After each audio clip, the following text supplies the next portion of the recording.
Howdy, Aggies. Welcome to another episode of Reading Between the Lines with me, your host, Amaje Reed Adams.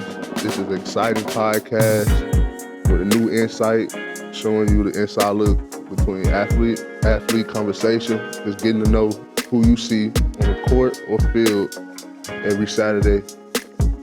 I got a special guest. Y'all know him, y'all love him. Wade Taylor. You know, the fourth episode had to get Mr. Funk. Yeah. Man, how you doing? I'm great, man. Happy to be here. I'm glad to have you back in College Station, man. Yeah. You're a legend. You know, Texas-born legend, too. That's important. Come from right up the road in Dallas, you know, where I'm from, too. So I grew up watching you a little bit. Yeah. Knew who you were. You a straight hooper, bro. Like, since Bob Knight, Facts. you know, That's all facts. the AAU circuits, you know, Urban Elite, y'all had a real dominant team, man. Mm-hmm. How it feel to come out of a city like Dallas? Yeah, man.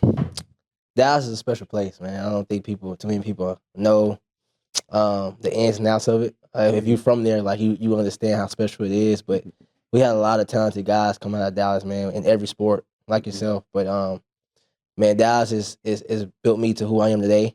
Mm-hmm. The good, the bad, the ugly, man. I'm thankful for it all because that's the reason I am today. The struggles, the competition, man. It made me better.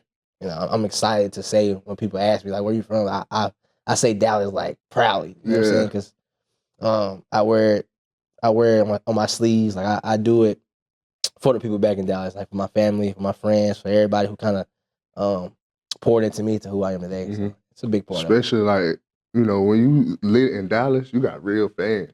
Like, real talk. You can go like, anywhere and you're like, hey, what's up, Wade? Yeah, I know that's the best feeling. Yeah, that's the best feeling. Being recognized at that gas station you always go to. Yeah. You know, at the restaurants, mall. Yeah. Even school, like even when you're in high school, like when people see you outside of school, like your classmates come to see you play like AAU or something, and you get back to school the next day and they talking about it in class, like that's a feeling that you never forget. You know what I'm saying? It's different, man. Yeah, you went to a big time program too, Lancaster.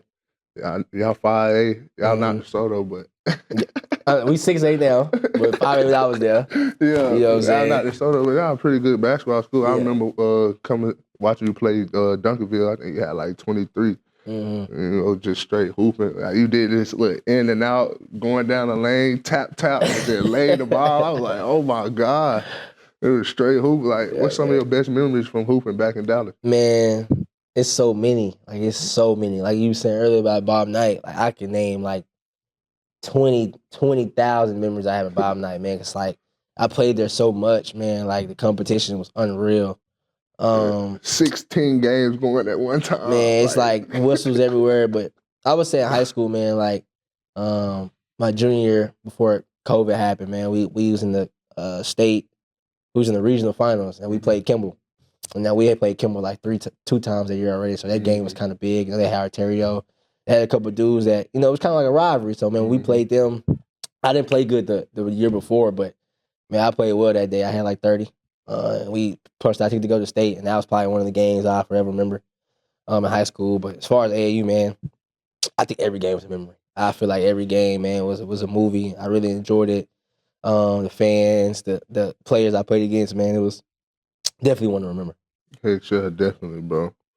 But growing up, man, did you always play basketball? You play any other sports? Yeah, actually I did, man. I was really big in baseball. Kind of, I mean, I think everybody played football, but I played in it just because it was a sport. But as far as like what I really thought about doing later on was baseball. I kind of had to choose between baseball and basketball, and I got to like 7th, 8th grade, and man, I really love baseball. If I could play it still today, like if basketball didn't take up so much of my time, I would still be playing today. But man, I love baseball. Baseball was another sport. Yeah, I ran track, but that's just, you know, everybody runs stuff. track. Yeah. But baseball was another sport that I really thought about taking serious. Yeah. You don't know this, but when I was in the portal going through my decision, like seeing how many people from Dallas really affected my decision. Like you, I think India, Manny. Yeah. Then we had a bunch of on the football team and stuff. You know, so like everyone you know, you helped me come to A&M. Yeah, like, for sure. Just Glad, being from man. Dallas, I was bro. there. I remember because me and Shamar kind of came in together, man. Just seeing, like, you know, athletes, we all eat together at Clark or at Bright, and just going in there, seeing somebody else that I've seen before or followed, man, it makes you feel better because like you already away from home. So it's like, man, I want to be here somewhere that I know somebody I can relate to, and man, seeing him when I was a freshman, man, kind of helped me a lot for sure, man. Definitely. Speaking of home, you made Aggieland your home. Oh yeah. The center of everything. Bro, you did your thing while you was here. How it felt to get your jersey retired in the middle of the season? Like, that's still wild. Like, man, that don't happen for many people. Yeah, it's crazy. I'm extremely thankful, man, for everybody who had a hand in that, who made that happen, man, for that night. I'm truly thankful. Man, Aggieland will forever be my home, no matter where I am in the world. I know I can always come back here and come back to the people who made me who I am today. Shout out to Coach Buzz for getting that done, man. That's my guy for life, for sure. But just to get my jersey retired and we still had games to go, it's unreal. Like, you don't hear of that. Just, getting your jersey retired, it's pretty hard to do. So for all the people who had to say so in that, man, and my teammates and my coaches for allowing me to be who I am, for that to happen, man, I'm extremely thankful for that. So that's a night I'll never forget.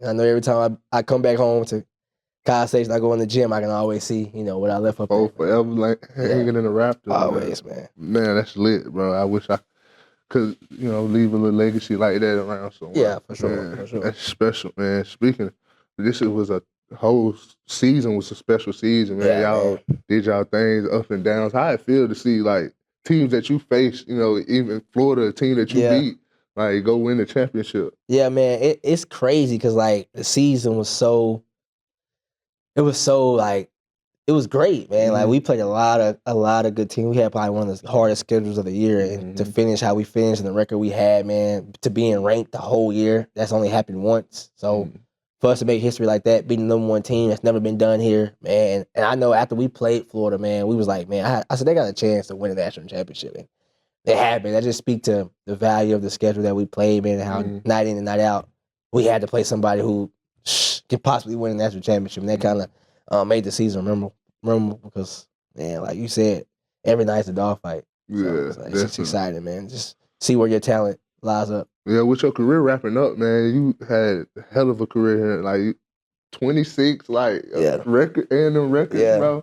Like, I couldn't even name them all. Like, me neither. I could, if I had a piece of paper with all those, I wouldn't even say them all. Like, me neither, man. How did that feel, man? Like, man, when I seen the, when I seen the edit, I'm gonna need that. Whoever made that, but when I seen the thing of all the records, man, I just looked through them like, dang, it was like I didn't even know I had all these. The only one that all of them matter to me, but the one that I like really cool was the all-time leading scorer. That's that's the one record that they made like most light of.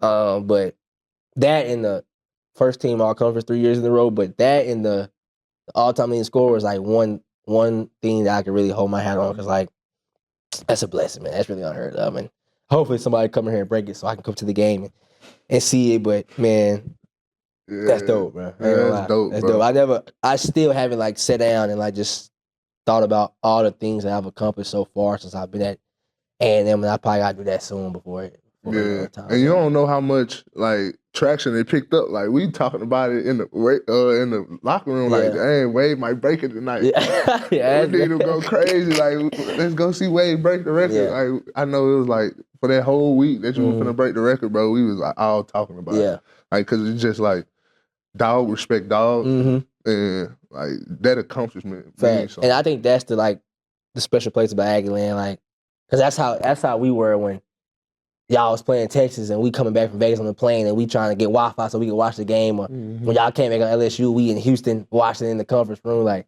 it's just the love that we have back and forth for athletes. Because like you said, dog respect dog. Like, we all know the struggles. We all know like what we go through every day to perform at the best of our ability. And so I always support because we all we got. Yeah, facts. That's part of the reason why I came up with this show, just so we can get to know each other more. Like, athlete to athlete, and the fans get to see like what makes you who you are. That's like, they don't know they just see Wade Taylor on game day, gonna see his name up there, his jersey number all the time, but they don't really know, the trials and tribulations Wade went through to get here. So that's fact. I really just wanted to shine a light on you, give you your flowers. Yeah, appreciate that, man. Okay. For real. Coming from where we come from, like, that don't happen. We got a lot more hate than, love and support. That's facts.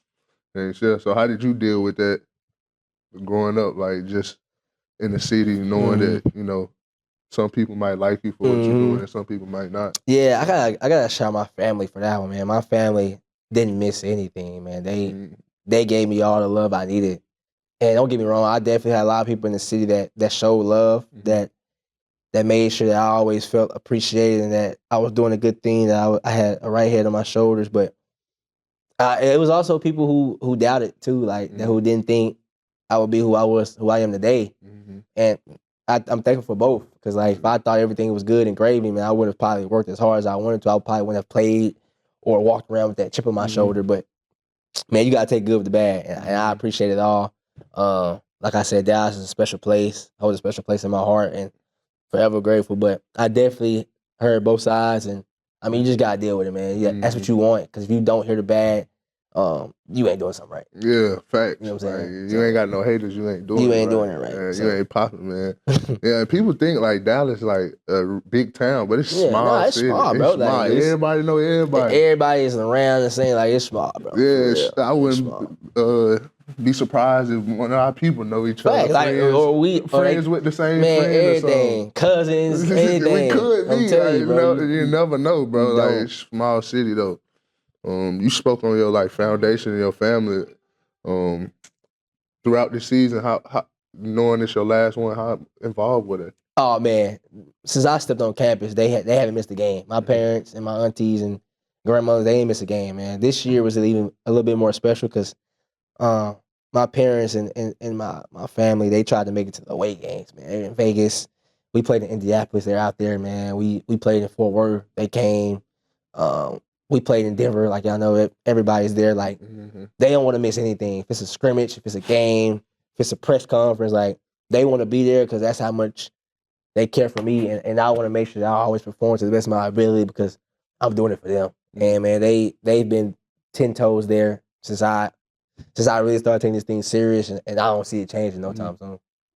With this chapter in your book closing, what are you looking forward to in the next coming year? Yeah, man, times are changing. Things are growing up. It's time to go on out and chase that dream that I've always wanted as a little kid, you know, to be a professional athlete in the NBA. And I'm excited for it. I mean, the time is now. I've been working for it my whole life, and now I'm just continuing to make sure that I do all the right things necessary to make sure that I accomplish that goal, to make sure that I put myself in the best position to achieve what I wanted to achieve since I was 4 or 5. So that's pretty much in the view right now. That's what I'm looking towards, just to continue to be the best I can be, man. I'm graduating my master's in May. Man, so, man, congrats, bro. Going the right way. Yeah. That master thing, that's real. That's a big accomplishment, you know. Especially from this prestigious school. Yeah, most of us don't even graduate from out of the city. That's facts. So getting your master, that's huge, bro. Congrats. Yeah, appreciate it. Yeah, so what's your plans? Like, I know it's a lot of different avenues to get to where you want right now. What you looking at? Man, so trying to see who I'm going to get to represent me. Do all that. Continue to go train. Go lock in for about a month to a month and a half. Just continue to get my body right, get my mind right, to make sure that I do make the right decision. And, man, hopefully put myself in a position so somebody feel like can take a chance on me.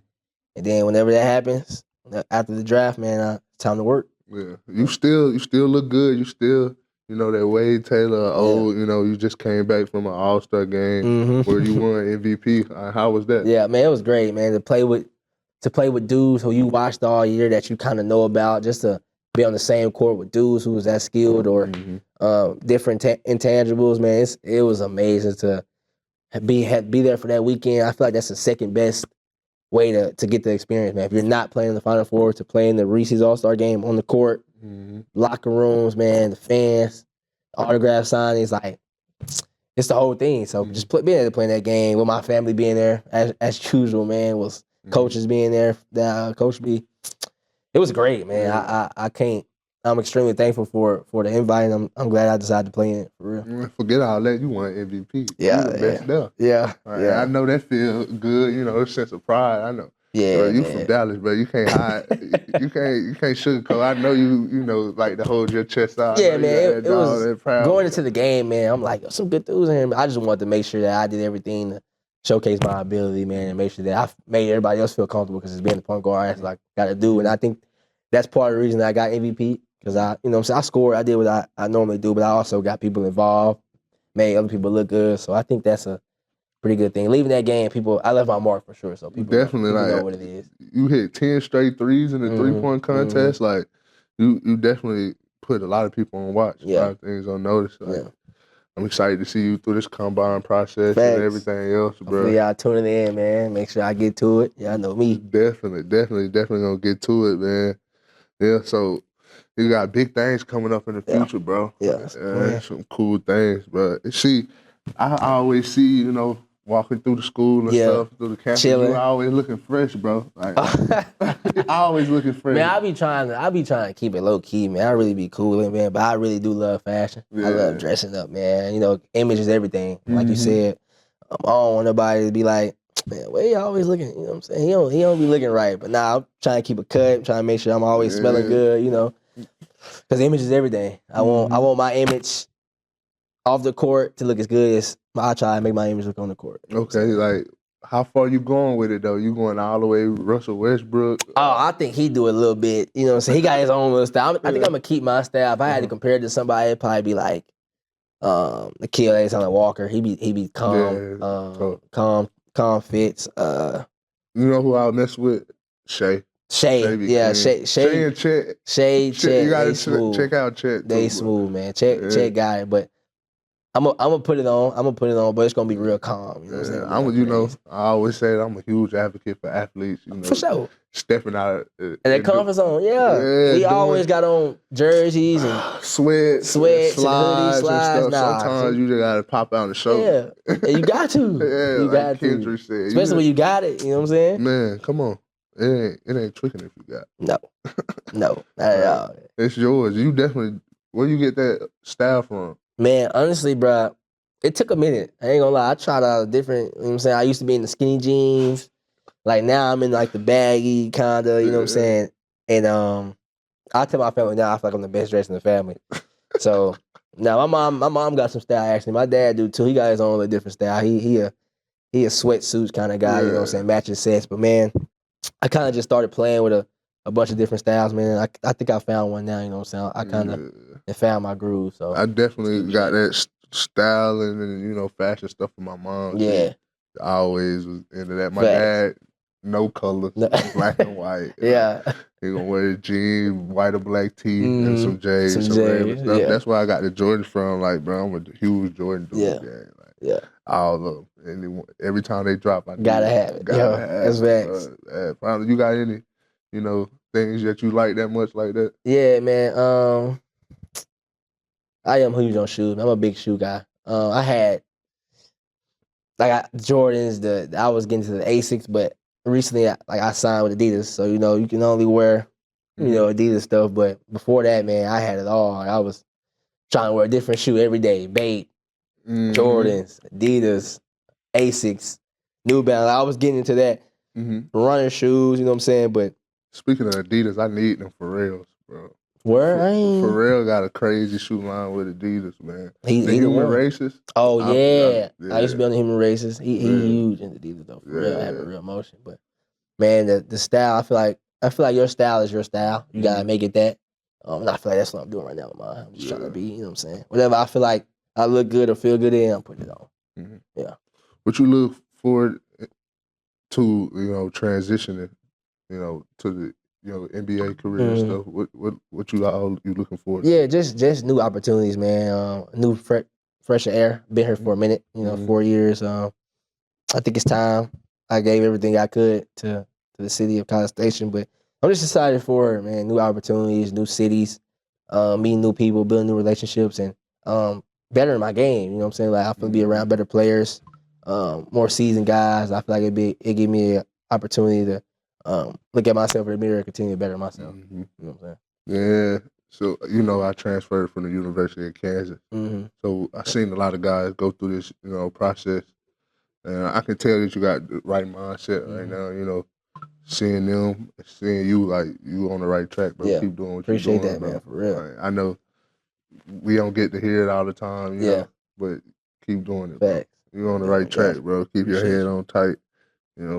Stay motivated. Yeah, bro. It's a You plan. definitely got to continue to come back. Yeah, for sure. These Aggie fans are gonna keep pouring into you, keep loving you. You Yeah. know, I always get that support you need from Aggieland, and That's a fact. especially the football team. Yeah. Like I think for us to be the best program that we can be, Mm-hmm. like not just football but athletic program, like we got to start coming together more. Yeah, So that's a fact. yeah, That's a I'm trying to fact. hook. That's why I did this, man. I'm all the sports. I'm a Yeah. flood. All over Everybody is Man, joining. you don't think everybody my homeboy, and my friend. You feel me? So I appreciate you coming Most on, definitely. bro. Appreciate you for having me, man. Appreciate you for sure. You know, I like to do this thing where I ask my guests genuinely, how you doing? You know, personally. Yeah. You know, mentally, physically, and emotionally. So, bro, how you doing? I'm good, man. I'm excited for what's to come, man. I know it's a different time period, so I'm a little anxious, trying to make sure that I make all the right decisions and do all the right things. But I've been staying prayed up, man. God gonna lead me the right way. And I'm excited for what's to come. To be honest, man, I'm excited for it all. Yeah. How you doing? I'm doing good. Bro, you know you're the first person to ask me that. Word? Yeah, I done did. Yeah. It's the 4th episode. You're the first person to Yeah. ask. I'm doing good, bro. Trying to, maintain, come back. I had played through a torn labrum all season. Got it fixed in December. Just getting back into the football thing. Moving around the teammates, so it's going good. Age of NIL. Life is gonna be good right now. So, I'm just trying to stay blessed. Stay connected with God, like That's all you we said. can do. No cap. Man. No cap. How big is faith for you? It's huge, bro. When I got injured this year, man, that's kind of when I grew even more. Because I had to lean on him, man. I was trying to see what he was trying to teach me, what he was trying to show me, and without him, man, I wouldn't be who I am today for sure. Like he's put me in positions and gave me things, and when I didn't even deserve them, man. And I'm extremely thankful for it. And he hasn't let me down yet, and he won't. So I'm just excited to keep putting my faith in him and see what plans he got for me. During your injury this year, like I know there was like so many things going through your head, but watching your team play, how did you feel like seeing them still? Yeah, man, I was excited for him. I knew we was gonna do it. I knew we was gonna be fine because of how hard we work and the connectivity we have. Those guys had my back the whole year, and through that little 3-game stretch I didn't play, I'll probably learn so much on how to just like lead even better and coach and make sure that those guys felt comfortable out there without me being out there. And I think that helped us going forward because we've done it before. You know what I'm saying? Say I get subbed out or whatever, it won't drop off because those guys already done it and they know what to do. And I'm excited. I was excited to see them guys grow. We grew as a program. I think like the injury part of the sport is like one of the biggest things. Yeah. Because nobody talks about it, but it happens for everybody. Yeah. Like on the outside looking in, I think you learn so much being hurt and watching your team go through everything, and like you just don't understand what all goes into it from everybody, the coaches, the managers, and everything. What did you learn to pick up? Yeah, man, to take it, I didn't want to ever take it for granted. You know what I'm saying? Not being able to play out there, kind of like setting me like, damn, man, like I need to quit taking this for granted. Like it won't always be here. So kind of just switched my mindset to, man, every time you step on the floor, every time you step out to practice, man, like give it your all because you never know when your time is up. You know what I'm saying? Like, I could have like, instead of rupturing it, I could have like tore it and been out for the rest of the season. You know what I'm saying? But once again, man, God blessed me with a small hiccup to make me recenter myself to like, hey, lock in, man. It's time to go. Like, treat your body right, do this, do that. And I kind of just took that, man, with a grain of salt and just continue to, try to be better than where I was. Yeah, it always, my dad likes to say it's always a warning before destruction. For sure. So, like, just understanding that was a warning for you because you know yourself and know your situation, like, that's a big thing, very mature. Like, where do you get that mindset from? Yeah, I think I say my family and my pops, man, he always kind of leaned on me to just, man, he was there for me when I got injured for sure. That was my first time being injured ever, like missing games and missing practices. So it was rough, but him being an athlete, he kind of know where I'm coming from and knowing how much that affected me and just instilling that confidence in me and that love that he always showed just made me, be okay with, all right, I'm out right now, man. Look at the bigger picture. It's just a short time. Get back right so you can come back even stronger. That's kind of what, what played into it. Yeah, that's huge, bro. Like mentality is everything, especially you know at this level. Like you got to be either crazy and insane to continue That's to, facts. do this. You Yeah. know, hard times, you know, the days not wanting to get up, Mhm. and that mentality, bro. Of, like this is my opportunity. Is what makes us who we are. That's you know, facts. the top echelon of athletes. You know, the 1% of the 1%. Right? Yeah. You know, football. They always say if it was easy, everybody be out here. Facts. Yeah, That's it wouldn't facts. be you wouldn't be able to keep 15 people on the basketball team if it was easy. So you got to enjoy doing the hard shit. Yeah. Man. So I want to congratulate you on your career, bro. Appreciate you, brother. Tell you how much I appreciate you for coming on the show. You know, sharing some of your stories, some of your you know, path with these Aggie fans. I know they appreciate it. They already love you so much. Just doing this so they can love you a little bit more, bro. Yeah, that's right. Appreciate you, man. Appreciate y'all. Yeah, for sure, bro. This is another episode of Reading Between the Lines. I want to thank everybody that's been, you know, supporting. I love the likes and comments, bro. Keep liking, sharing, and subscribe.